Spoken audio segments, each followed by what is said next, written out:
Idly, she glanced directly below her to where her husband's small boat bobbed in the dark green water. It had rained in the night, and she looked to see if the canvas tarpaulin that covered the boat was still in place. If the tarpaulin had been pulled free by the wind, Nino would have to go down and bail the boat out before he went to work. She leaned out, providing herself a clear view of the bow. At first she thought it was a bag of rubbish, swept from the embankment by the night's tide. But it was strangely symmetrical, elongated, with two branches sweeping out on either side of the central trunk, almost as if it were— "Oh, Dio!" she gasped, and let her coffee cup fall into the waters below, not far from the strange shape floating face down in the water. "Nino! Nino!" she screamed, turning back towards their bedroom. "There's a body in the canal!" It was this same message, "There's a body in the canal," that woke Guido Brunetti 20 minutes later. He shifted up onto his left shoulder and pulled the phone onto the bed with him. "Where?" "Santi Giovanni e Paolo, in front of the hospital, sir," announced the policeman who had called him as soon as the call came into the questura. "What happened? Who found him?" Brunetti asked, swinging his feet out from beneath the covers and sitting up on the edge of the bed. "I don't know, sir. A man named Pianaro called to report it." "So why did you call me?" Brunetti asked, making no attempt to hide the irritation in his voice, the clear result of the time indicated on the glowing face of the clock beside the bed, 5:31. "What about the night shift? Isn't anyone there?" "They've all gone home, sir. I called Bozzetti, but his wife said he wasn't home yet." As he spoke, the young man's voice grew more and more uncertain.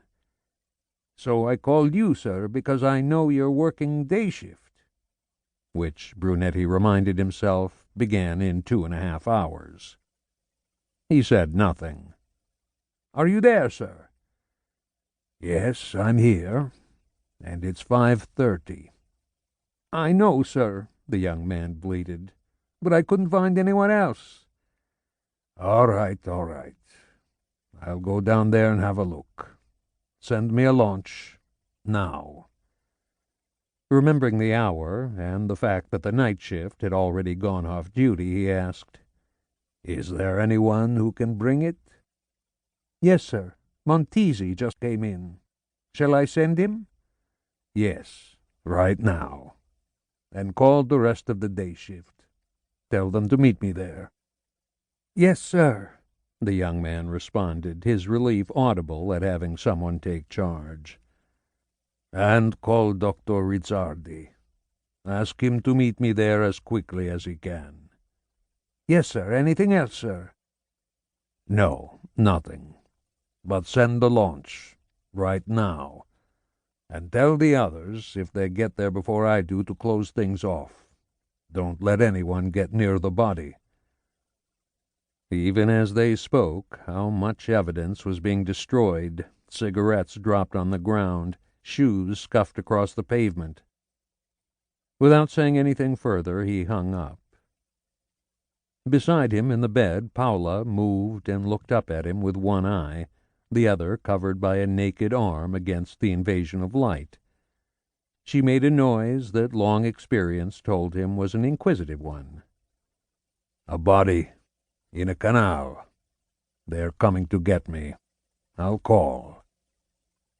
The noise with which she acknowledged this was an affirmative one.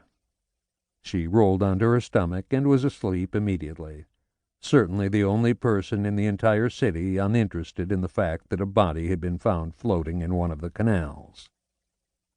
He dressed quickly, decided not to spend the time shaving, and went into the kitchen to see if there was time for coffee. He opened the lid of the Mocha Express and saw about an inch of coffee left over from the night before. Though he hated reheated coffee, he poured it into a saucepan and put it on a high flame, standing over it and waiting for it to boil. When it did, he poured the almost viscous liquid into a cup, spooned in 3 sugars, and downed it quickly. The bell to the